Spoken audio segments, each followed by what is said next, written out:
Accounting concepts are the principles basis which financial statements are prepared. The first accounting concept that we'll be covering is separate entity concept. It states that the owner of the business is separate from the business enterprise. Now let's take the case of TMR Tutorials. I'm the owner. I wanted to go for an Avengers movie. I buy movie tickets, I buy popcorn, I buy cool drinks in the movie theater. Whether these all activities are anywhere linked to business? No. Can I record this expense in my business? No. That's what this concept states. The next concept is money measurement concept. It says that we can record only those transactions which can be measured in money. Now I have a very key employee in TMR Tutorials without whom I can't run. So he is an asset to my tutorial firm. But can I record him in my balance sheet as an asset? No, because I don't have any control over him. If he wants, he can serve 1 month notice and he can leave the company. That's what money measurement concept states. The next principle is going concern concept. According to this concept, we assume that business will operate for foreseeable future. It means it will run forever. That's what this concept says. Now let's assume I am owner of an oil well, but people are saying that Tesla will make entire world electric and petrol and diesel will be of no use. That happens, then the value of this oil well should be written off.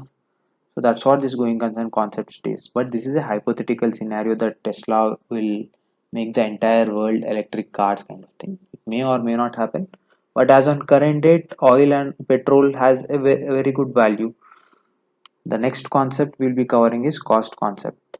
All assets are traditionally measured at historical costs. Now let's assume I own a land in New York, in which is bought by my ancestors in 18th century for $1. Will that be measured at $1 at which it is acquired? No. So this concept has run off its time. Now even fair value of assets is also allowed, but it depends on case to case basis. The next concept is periodicity concept. Even though we assume business will run forever, so if business will run forever, then there is no need to prepare a P&L. There is no need to arrive at the profit or loss of the business. That shouldn't be the case. That's why in periodicity concept we try to measure the performance of the company every quarter wise or year wise kind of thing, depending on the requirements of the management. That's what this concept says. The next concept is accrual concept. According to this concept, if there is a cost which has to be accrued for a particular period, it has to be accrued in that period. That means it has to be recorded as and when the transaction takes place, not on the basis when cash is paid or received. For example, I have taken a premises on rent for 12 months, but I paid rent only for 11 months and I am yet to pay the rent for 12th month.